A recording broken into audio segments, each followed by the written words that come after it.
For today's video, ituturo ko sa inyo kung paano i-register ang bagong billing SIM card na Talkintix at Smart ngayon 2025. So bago tayo magsimula, mag-subscribe ka na sa aking channel para updated ka sa mga susunod kong video.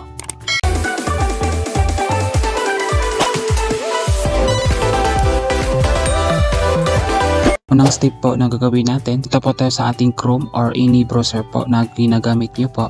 So ako po is Chrome yung aking ginagamit. I-type lang natin po dito yung Smart Registration, Smart SIM Registration. So ayan, meron pong lumalabas dito.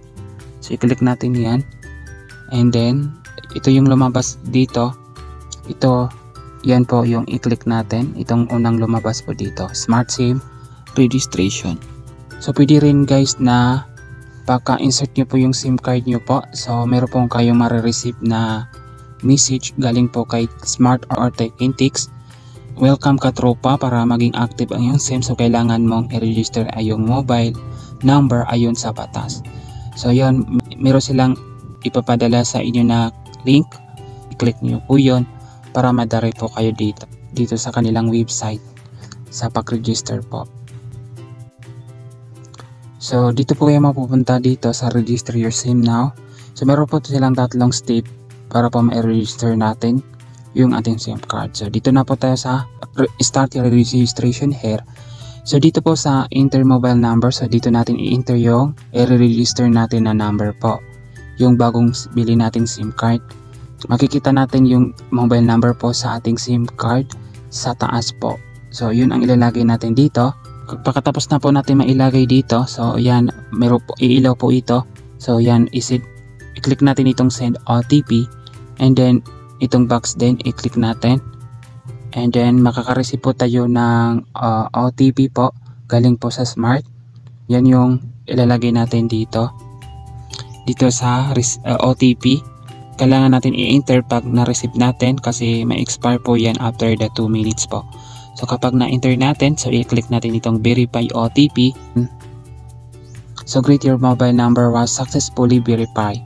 So yon, na-verify na po natin yung ating SIM card. Hindi ibig sabihin po yan na na-register natin yung ating SIM card. So kailangan pa natin mag-proceed. I-click natin itong OK para po natin ma-register yung ating SIM card. Ito po yung lalabas, itong type of registration. So simply meron pong optional, meron po siya ditong option na pagpipilian natin. I am registering a newly bought SIM, I am registering my old SIM, I am registering a newly bought SIM for a minor, I am registering an old SIM for minor. So ang pipiliin natin itong I am registering a newly bought SIM kasi bagong bili yung ating SIM card na i-register natin. So dito sa I am registering my old SIM, kung meron tayong mga old SIM, pwede yan yung i-click natin. Pero I think yung mga old SIM guys is hindi po natin yan ma-register kasi po meron pong silang binigay na deadline para po ma-register natin yung mga old SIM natin. Para po ito sa mga bagong billing SIM, sa mga new SIM. So pag-click natin, next naman is itong nationality. So Philippines po yung ilalagay natin. So ID card, ito yung mga valid ID na kailangan natin i-upload po para po ma-register natin.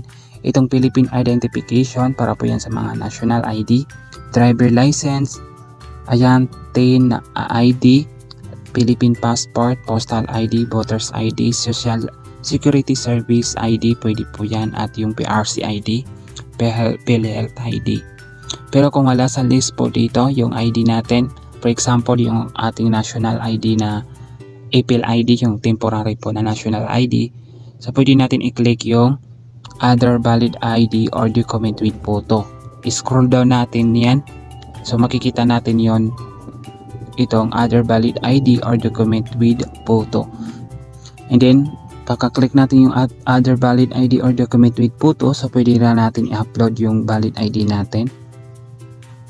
So kailangan 5 MB yung maximum yung size po ng ID natin. Ayan, so i-allow po natin.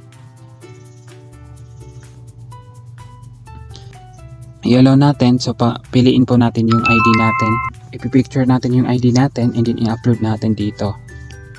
So pagka-upload natin, so take photo, so selfie verification. So by the way, sa ID naman dito sa ID card, kung nasa list po yung ID na ginagamit nyo.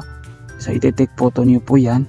So yan po, sa front ID po ipipicture nyo po yan. So kailangan ma-pull po yung square po dito. And then pag okay na po yan, so hindi po yan blurred dapat, so pindutin nyo po itong blue po dito na button. So mapipicture po yan. Pag okay na po yan, so hindi po yan blurred.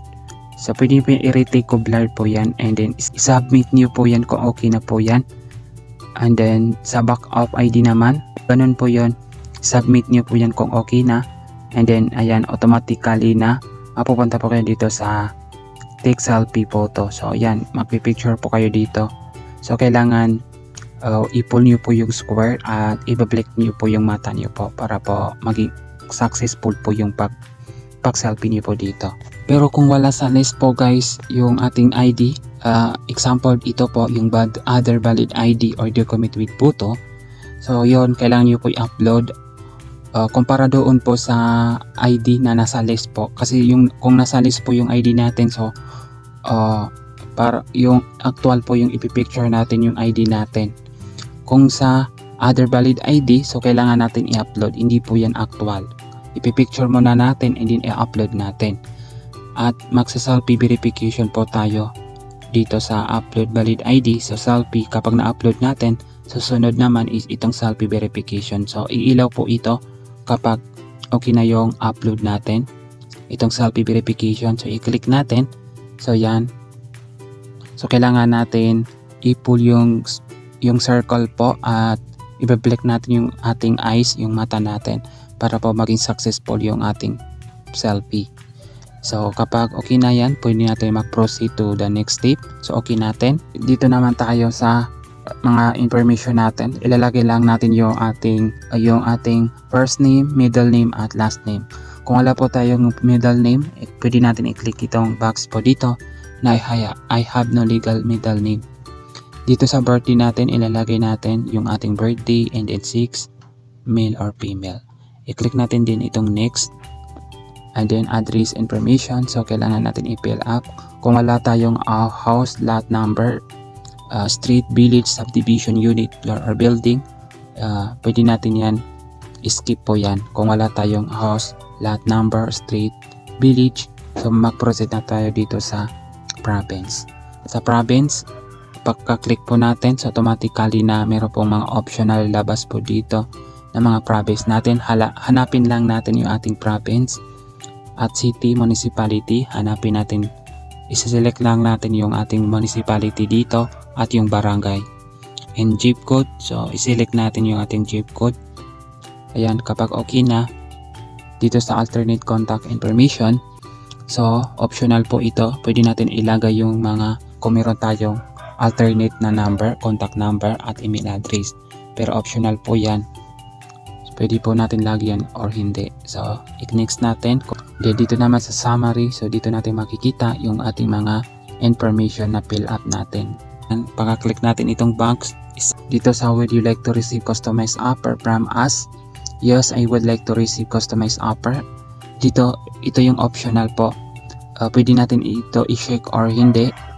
Kapag i-check po natin, so nag-agree po tayo na makaka-receive po tayo ng mga customized offer or mga recommendation or promotion na galing po sa Smart. Pwede po natin yan hindi po ilagyan ng check. Optional po yan. And then i-submit natin kung okay na po yan. Pagka-submit natin, so ito, you have submitted your recent registration application for verification.